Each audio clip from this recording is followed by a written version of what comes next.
Kamusta ka? Pagod ka na ba sa kakahabol, sa kakahintay, sa mga tanong na hanggang ngayon wala pa ring sagot? Minsan kasi, 'di ba, akala natin kailangan natin ng ibang tao para sumaya, para maging buo, para maramdaman na mahalaga tayo. Pero paano kung sabihin ko sa'yo na mas okay ka mag-isa, na minsan kailangan mong piliin ang sarili mo? Uulitin mo, kahit nasaktan ka na, babalik ka pa rin kasi umaasa ka. Umaasa ka na baka sakaling magbago siya, ma-realize niya yung worth mo, maalala niya kung paano ka lumaban para sa kanya. Pero habang umaasa ka, unti-unti mong nakakalimutang pahalagahan ang sarili mo.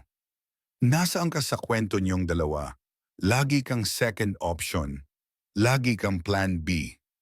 At kung tapat kang nagmamahal pero paulit-ulit kang sinasaktan, tanungin mo ang sarili mo, ito ba ang klasing pagmamahal na deserve ko?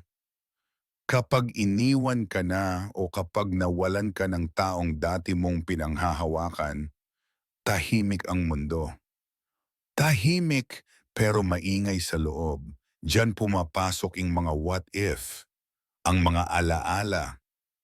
Pero sa katahimikan, may mensahe. Doon mo maririnig ang sarili mo ulit. Doon mo makikitang may halaga ka pa rin kahit mag-isa ka. Ang mga gabi na iyak ka ng iyak, parte yan ng proseso. Ang sakit, parte yan ng paghilom.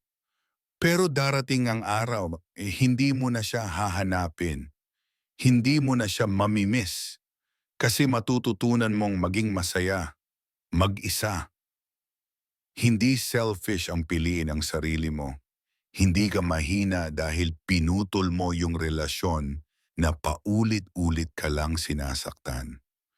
Kapag pinili mong mag-isa, hindi ibig sabihin na sumuko ka sa pag-ibig. Pinili mo lang na ayusin muna ang sarili mo para sa tamang panahon. Hindi mo na kailangan habulin ang pagmamahal kasi kusa na yang darating. Maging masaya sa simpleng bagay. Kape sa umaga, lakad mag-isa, oras para magpahinga, tahimik na gabi. Doon mo mararamdaman, buo ka pa rin, kumpleto ka pa rin, at hindi mo kailangan ng kahit sino para maramdaman yan. Masaya ang may kasama, pero mas masaya kung kasama mo ang sarili mong buo at masaya rin. Sa huli, kung hindi ka pipiliin ng iba, piliin mo pa rin ang sarili mo. Kung hindi nila kayang suklian ang pagmamahal mo, huwag mong ipilit kasi ang tunay na pagmamahal hindi pinipilit. Kusa yang dumarating sa tamang tao sa tamang oras. At hanggang dumating yon, matuto kang ngumiti mag-isa, tumawa mag-isa, lumaban mag-isa.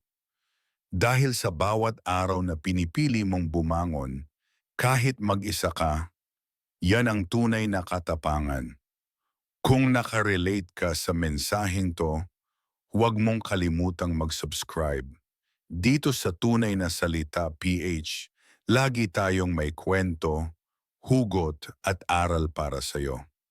Comment mo naman sa baba at pati pinili ko na ang sarili ko para malaman kong kasama kita sa laban na to.